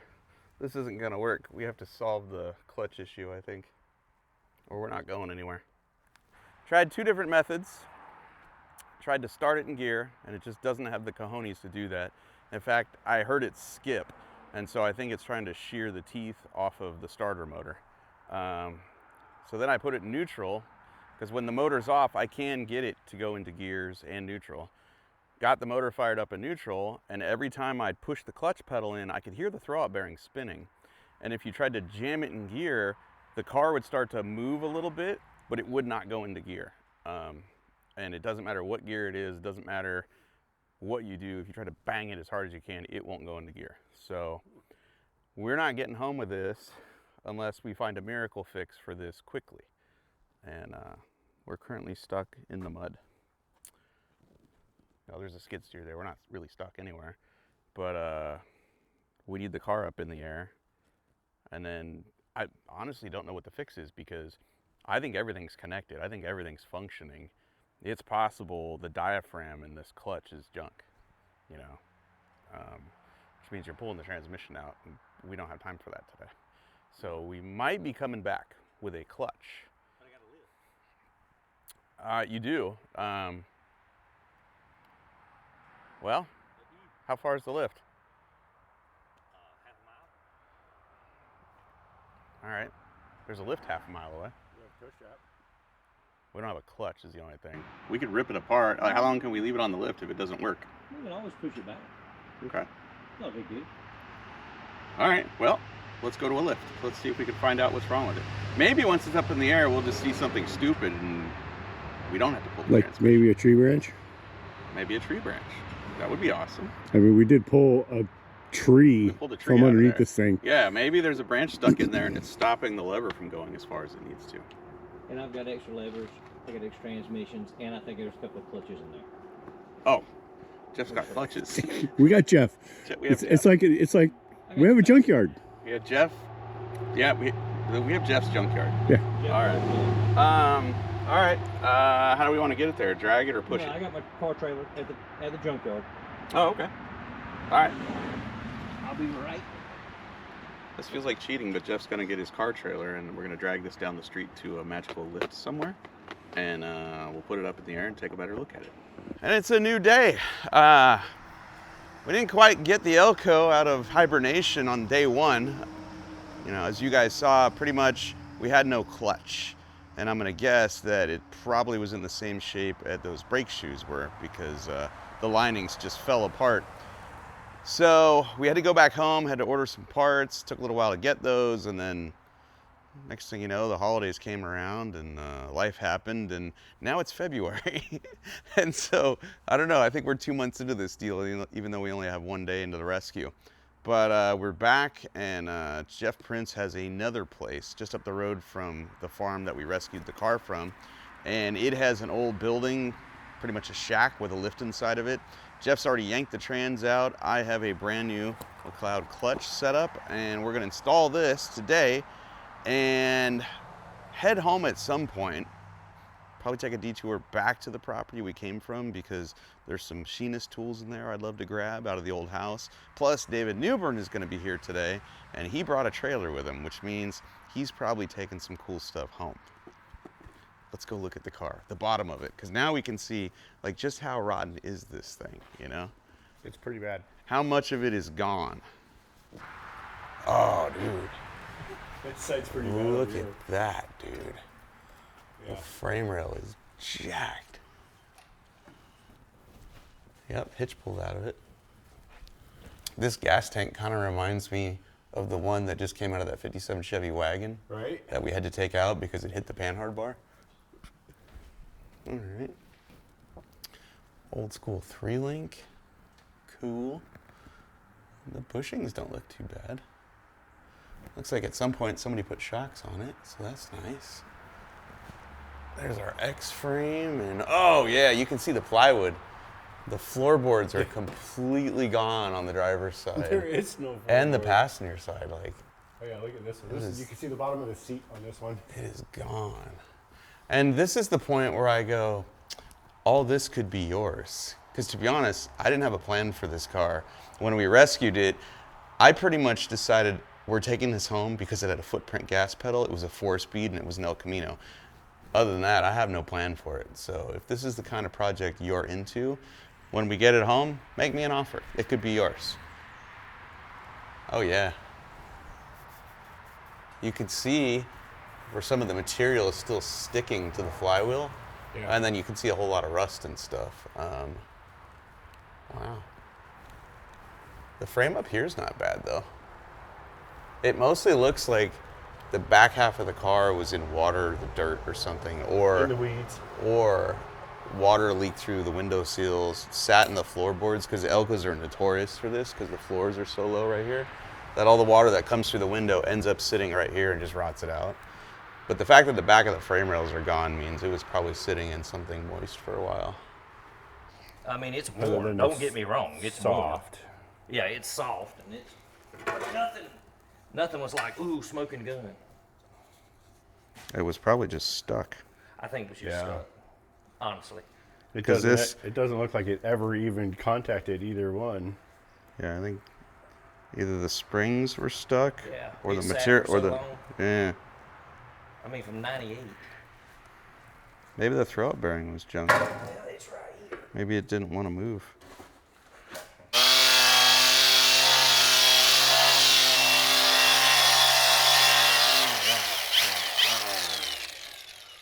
Okay, now we can put a clutch in. It's a little dusty. A little bit. Works good though. My God. Who made that? Warrior. I'm afraid. Polycarbide abrasive wheel. Dude, that worked really good. Thanks, Jeff. It's still hanging in the air. It is. Dude, you should see it through the camera right now. It's kind of cool looking. Lots of rust. There we go. Jeff, you got leaks? Yeah, brother. Maybe Believe one or it or two. not, this is as wet as it gets. That's not bad, And actually. I don't understand. It should be a colander. Yeah, because It can be pouring rain, and we get about 3 spots of drips. yeah, because That's it. it looks like somebody used this building for target practice. Like, Yeah. look at this is a horror movie. Like you're trapped inside. There's a tornado outside, and you just see all these streams of light coming through all the holes that are in this building. Like there was a shootout outside, and we were First time inside. it And poured rain, I thought, man, it's gonna be a mess. No. It's one of those movies where there could be Uber waiting at the end of the driveway, but no, let's run inside the shed because Yeah. we'll be safe in there. yeah, this is a Western, dude. There was a shootout outside. This is the old 49 auto salvage.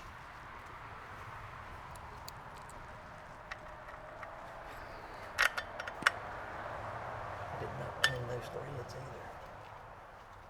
Don't need to. It's overrated.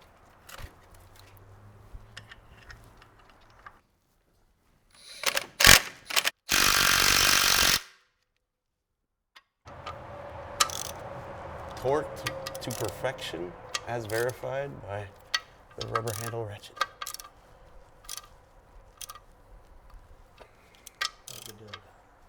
Okay. I think the transmission can go in. Yay! Thank you, McLeod, for the brand new throw-out bearing to go with our new clutch package. Oh yeah. I love putting fresh, new, expensive parts on really rusty old cars. Everybody deserves Christmas presents.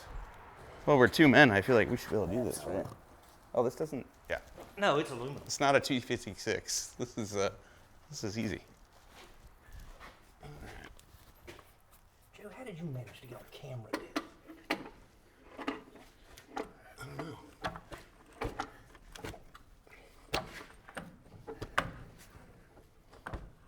I don't feel like I've hit the pilot yet. Okay, I'm gonna turn it. You want to come all the way down? No, I was just gonna. Oh, okay. I was just gonna turn it a little bit.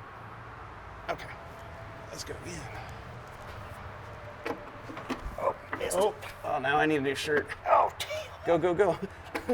All right, there we Lift go. up. Lift up. All right, there we go. Bolts. Put your thumb in it. It's in my arm hair. Looks like caramel. Okay, Just ain't I'm back. working. And I got a fresh shirt. It's my only other clean shirt for this trip. But don't worry, if you're out of clean shirts, did you know there's over 69 different FSM designs at fsmgarage.com. How's that for a plug? And when you wreck one with transmission fluid, they make great rags. Look at that, soaked it right up. You can't even tell it was there. It's like brand new.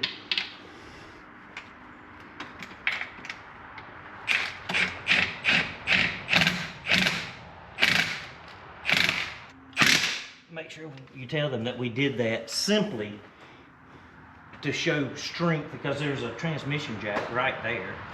Yeah, but it had a transmission on it, which means we would have had to pick ours up off the floor, set that one down on the floor, put ours on that, roll that all the way over here. Why do all of that when we can just throw it up there together with our He-Man strength and then only ruin one FSM t-shirt? You want to do the honors with the bolt and me pick up, or which way? Oh, it don't matter to me.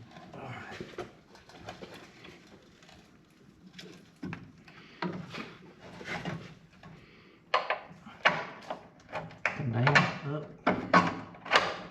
Down. down. In. Go up just a little bit. You got it. Hammer. Yeah, I need a ratchet. You're just dying to dump some more. You're just dying to do it. Oh, it must be stuck right here.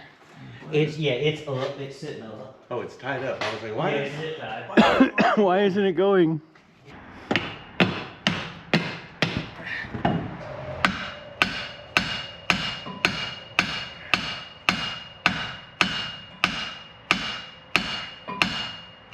That's so weird. It's like a hydraulic seal. It goes in and comes back. Yeah, it's like, it's almost like the splines are sealing up so good. It's like putting this little air cushion behind it and going, nope, not today. It's like when you. And now somehow you're gonna have to slide that back. Yeah. I'll hold that end and I'll pull this one back. And Right. You got enough leverage? Okay, ready? Yep. Yeah, because we jammed it pretty good. Okay. Now. I'm not leaving.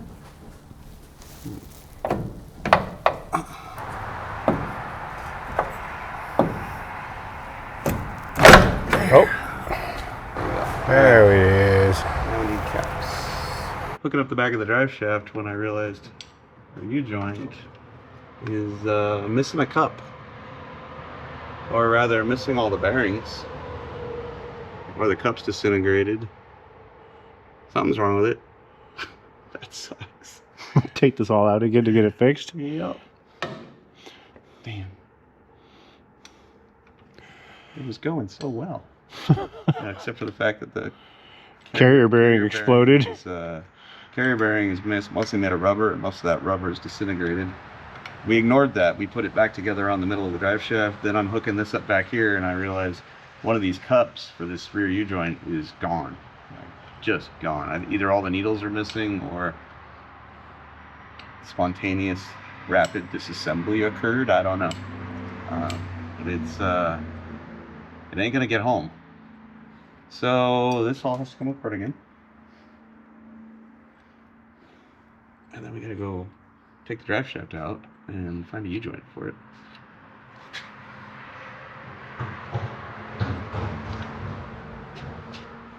I wonder if the local parts store has one, because although he's got 3 cars back there, They're probably all just like this one. yeah, I don't know if they're going to be any better than this one. Oh, hang on, we're stuck here. What the hell?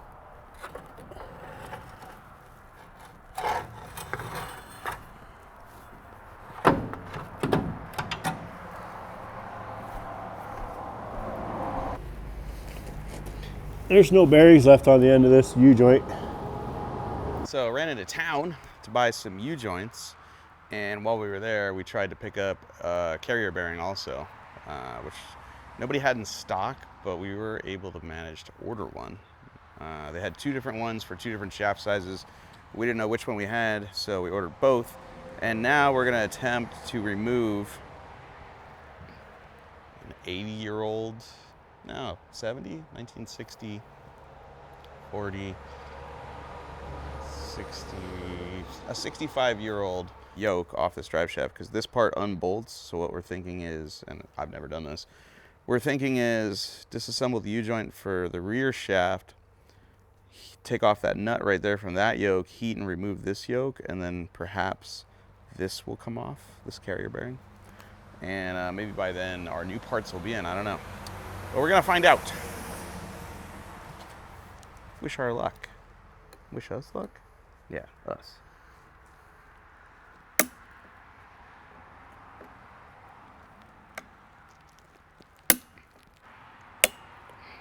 There we go. Now we just need a socket approximately the same diameter as this, flip it over on top of the socket, use a smaller one to hit the opposite cap, and we should be able to shove the U-joint to one side, pop the other cap off, and wiggle it out. It'll be just that easy.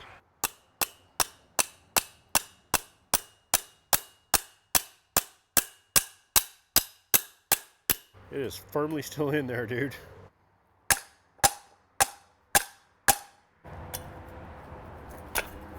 There you go. Beautiful. This bearing's probably pressed on there.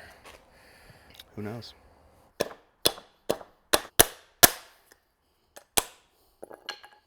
Done. Beautiful. All we need now is the new part. Yep.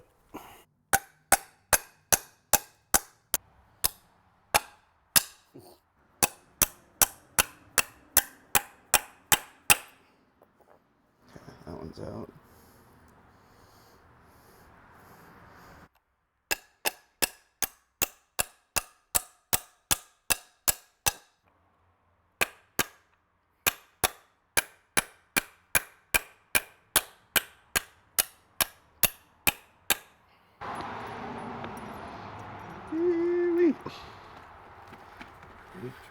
Uh-huh. Nice. Ah, dude, look at that. Look at the action on that baby. All right. So many burnouts to come. Let's see. 7, 8 grand. 3 trips to O'Reilly's. Ah, it's done. Bueno. We're getting so close. If all goes well, we'll finish just in time to sit in Atlantic traffic.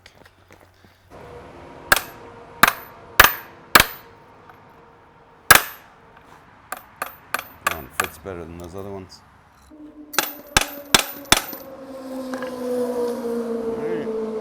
Put the car back up in the air, and then we can put it in. Then grab it out the front. Help it up over that hump.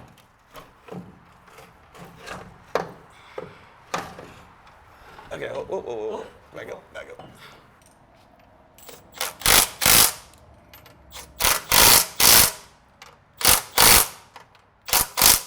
I see no reason why it shouldn't finally move under its own power.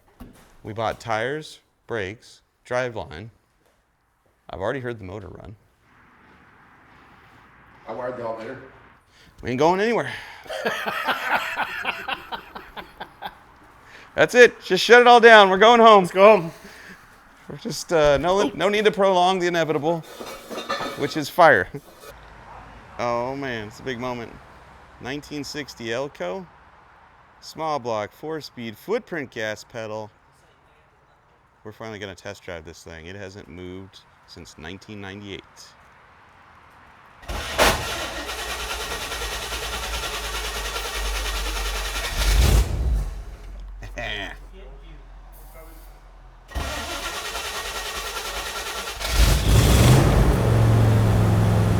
It's alive. And it's probably sketchy. But as long as the seat doesn't fall through the floor while I'm driving, I'm sure it'll be okay.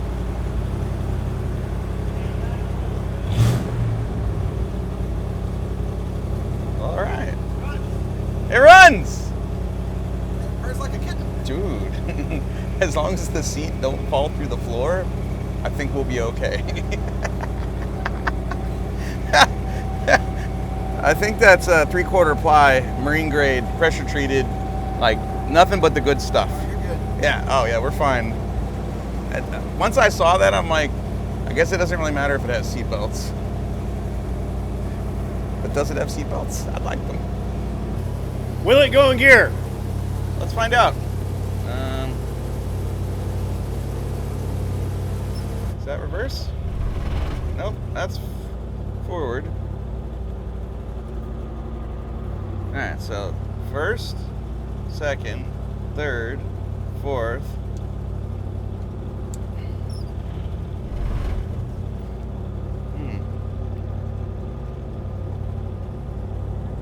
Oh, I got it. I'm trying to find reverse. How about that? It should be over and up. Yeah. It should be over and up to the left. I don't. Maybe the lockout's not doing anything because it doesn't seem to matter. It only wants to go in first. Let me push you back. Yeah. You got brakes? Yep. Check your brakes real good. Yep. All right. We don't need reverse. It's overrated.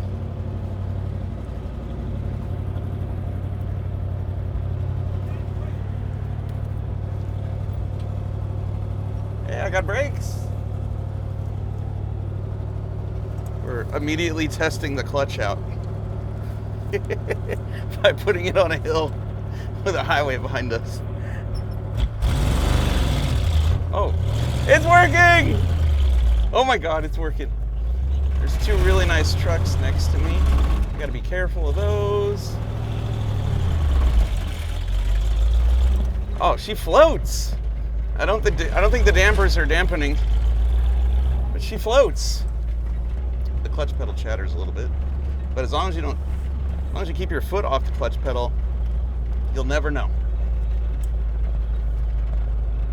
Ooh, I spy a Chevy S10 Extreme with race wheels on it.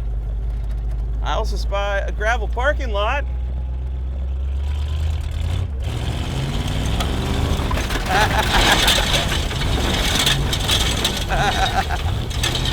When's the last time anyone did a donut in this El Camino? I'm gonna say it's been a while. Why are crappy cars so much cooler than really nice cars?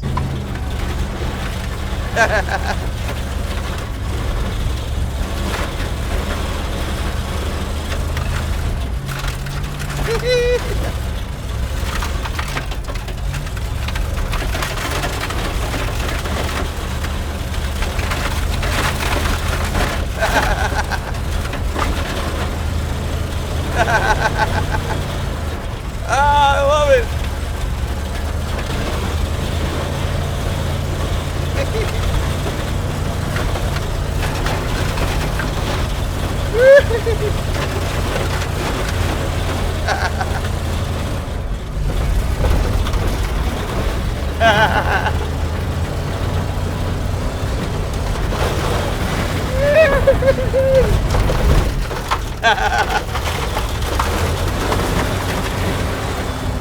I love this car.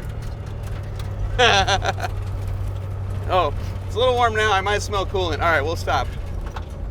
Okay, it's warmer now. I smell a little coolant. Maybe we'll just drive home. Shout out to McLeod for a clutch that is totally okay with instant tire spin on gravel, of course. Yeah, these brakes are not ideal. We should check the fluid on that deal.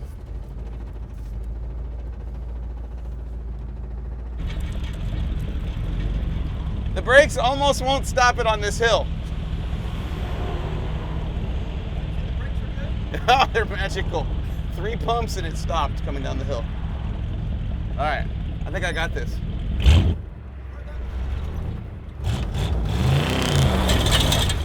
Uh-oh. Uh-oh. Come on, baby, come on. Second gear, yay! Oh, we got a little driveline shake. Third gear. Please don't kill me, car, please. I got stuff to do tomorrow.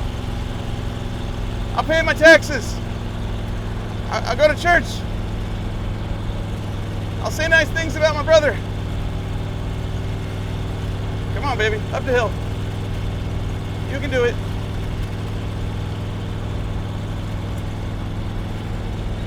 Oh, I got no left. I got no left mirror. I can't tell if the turn signal's stuck or not.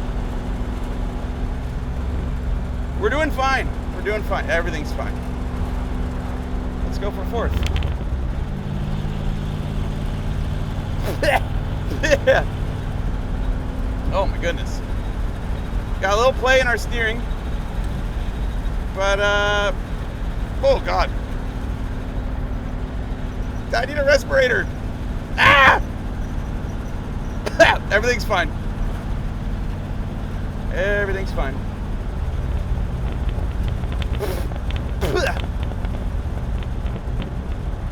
I can't tell if that's turds or rust.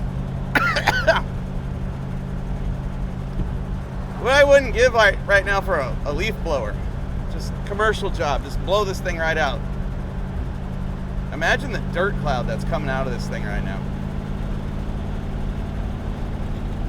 I can't decide if I was inhaling rust or rat turds or both. Whatever it is, there's a lot. The volume is high. But I did make it an entire mile to this gas station, and I'm gonna fill her up all the way because I feel like it'll probably make it. It shuddered a little bit on acceleration. I'm anticipating one of our 3 fuel filters clogging soon because this is the stock tank. And this vehicle has not moved in 26 years. Think about that. We just did donuts in an El Camino that hasn't moved since 1998, which is outstanding. I already feel like this is victory. It's 200 miles to my house. No matter what happens from here on out, I don't care. It's a win.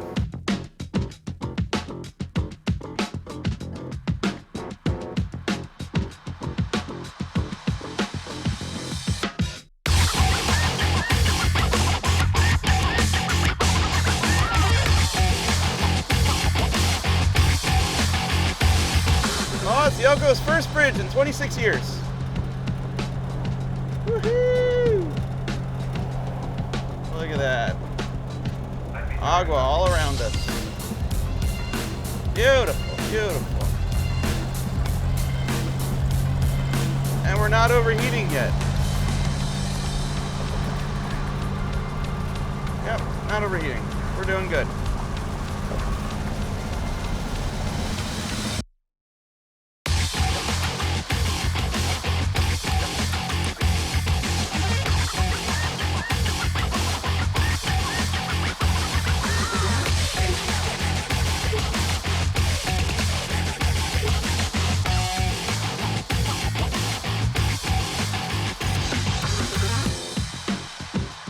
It's dark out here. I'm not sure we're going to be able to see this very well, but here comes the El Camino. Almost 200-mile drive home after sitting for almost 26 years in the woods. I see headlights. That's about all I see. It's dark out here. It's so dark.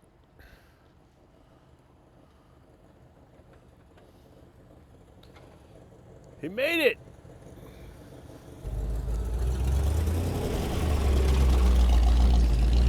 Look, no tail lights. Dude, it made it. Almost 200 miles with no issues. And I can barely see you. Top 5 sketchiest things I've ever done in my life. Was that right there, dude? That there's a stop sign there. I couldn't stop for it. The whole time I'm driving, the brakes just kept getting worse and worse. And by the time we got to my house, it took 7 or 8 pumps to build up pressure to even try to slow the car down. Oh God. The taillights went out halfway home, but the headlights were still on.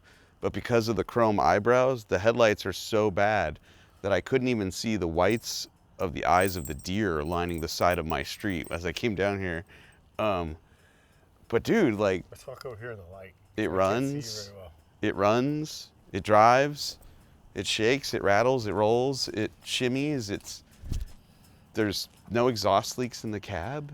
That's amazing. It didn't the exhaust overheat. is actually really nice on this. It didn't overheat. It just floats down the road. Like, I'm amazed it didn't overheat because we scavenged some radiator we weren't sure about when we took it out of one of his other cars. that's right. Yeah, I mean, it just, I can't say it's a solid car because it's not. The whole time I was waiting for the seat to fall through, you know, There's something dragging under the car, and I'm wondering if it's coming from inside the cab through the floorboard. I mean, dude, it totally could. But dude, it's got so much character. Yeah, that's awesome. But I'm not keeping it. I didn't buy this for me. I bought this for you guys. So if you're interested in a project, I don't recommend driving this home. I know we just did a couple 100 miles almost, but I don't recommend driving it home. I recommend picking it up with a tow truck. Because it's probably a little unsafe, and it doesn't have reverse. I think that's the linkage thing. Yeah, I don't know. 1960 Elco runs and drives. Could be yours. Send me an offer. trademytruck@gmail.com. I'll put a link to the email in the description of this video. She could be yours if you want her. Still all right. runs like a champ, though. There's only one thing left to do, and that's to get my wife out here to see how close she'll get to the car. Because remember, I only bought this to distract her from the other 5 pieces of crap that are going to show up here in a few weeks. Chess guys, not checkers. Come look at the headlights. Look at how The headlights look cool. I like them. Yeah, they're cool until you got to see something. Right? Like, I thought every cop was going to They're be like, not even. why are you winking at me? Yeah, they're not even white. They're yellow. Yeah. You get, the 2 inside ones are both pointed to the left. yeah. Essentially, you get half of one headlight, one real one, you know, like a nice LED. You get about half that power with 4 of these. It's got so much character, though. This car is cool. It is. And for the most part, it's pretty straight. You have a couple, a ding on this side. I like that you called that a ding. It's just a ding. You knock it back The out. PDR guy will come and fix that right up for you. I'm sure you will. The metal's so thin these days, it'll pop right out. It's supposed to rain tonight. I'm just going to leave the windows down. It can only help. Yeah. I'll see you next time on Finnegan's Garage.